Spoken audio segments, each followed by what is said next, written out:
आजमगढ़ में बुधवार को उत्तर प्रदेश अभिभावक संघ ने गोविंद दुबे के नेतृत्व में निजी विद्यालय संचालकों द्वारा अनैतिक एवं अवैधानिक क्रियाकलापों के आरोप लगाते हुए और इस आशय का ध्यान आकृष्ट कराते हुए जिलाधिकारी को मुख्यमंत्री को संबोधित ज्ञापन सौंपा है।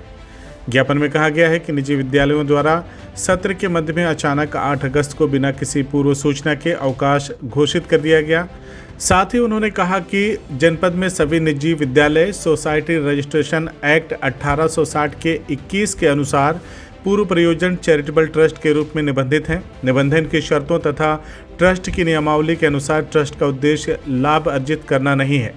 निःशुल्क एवं अनिवार्य बाल शिक्षा का अधिकार अधिनियम 2009 के नियम 11 के उप नियम 1 के अंतर्गत विद्यालय द्वारा प्रपत्र 1 के माध्यम से विद्यालय प्रबंधक द्वारा स्व घोषणा की जाती है कि विद्यालय किसी व्यक्ति अथवा व्यक्तियों के समूह या संगठन के लाभ या किन्हीं अन्य व्यक्तियों के लाभ के लिए संचालित नहीं है। केंद्रीय शिक्षा माध्यमिक परिषद भी इन्हीं शर्तों के आधार पर संबद्धता प्रदान करता है। गोविंद दुबे ने कहा कि प्रशासनिक हस्तक्षेप के अभाव में निजी विद्यालय अपने खर्च से अधिक आय अर्जित करते हैं। अप्रैल के महीने में हर वर्ष ट्यूशन फीस के अतिरिक्त एनुअल फीस के नाम पर मोटी रकम भी वसूलते हैं। जो अचानक से बिना किसी निर्देश के, बिना किसी नोटिस के शिक्षा माफियाओं ने विद्यालय बंद किए, 8 तारीख को बच्चों की शिक्षा बाधित की, उसके विरोध में हमने माननीय मुख्यमंत्री जी को यहाँ के जिलाधिकारी के द्वारा एक ज्ञापन सौंपा है कि उनकी मानक की जांच करके उन विद्यालयों की और उनकी मान्यता रद्द करने का काम वर्तमान सरकार करे, क्योंकि यह पूरी तरह से गुंडागर्दी है। हमने अपील की अभिभावकों से और मुझे लगता है कि हमारी अपील कमोबेश कारगर रही और आज जो रोडें जाम हुआ करती थी वो रोडें खाली थीं। लोग अपने बच्चों को डर के मारे, कुछ लोगों ने यदि भेजा है, कुछ लोगों ने टेस्ट के मारे भेजा है कि आगे दबाव न बने, लेकिन फिर भी हमें जानते हैं कि धीमे धीमे डर निकलेगा।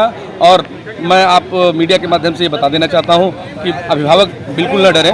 शिक्षा नीति में न तो बच्चों को मारने का अधिकार है, न तो उनको फेल करने का अधिकार है। तो फेल करने और टेस्ट में फेल करने और स्कूल न जाने पर धमकाने से बिल्कुल न डरें। आप एकदम स्वच्छंद मन से पैसा दे रहे हैं, फीस दे रहे हैं, आप बच्चों को भेजें और जब इच्छा, अगर बच्चों की तबीयत खराब होती है तो स्कूल ना भेजें। इस डर से ना उनको जाने दें कि वो कल टार्चर करेंगे। टार्चर करने का अधिकार नहीं है। अगर ऐसा विद्यालय कोई करता है तो वर्तमान सरकार उसकी जिम्मेदार है, क्योंकि वो छूट दे रखी है उनको खुलेआम इस तरह से गुंडागर्दी करने का और लूट खसोट करने का। बस हमने जो विद्यालय खोले थे उनके मानक की जांच करके उनकी मान्यता रद्द करने की मांग की है योगी सरकार से।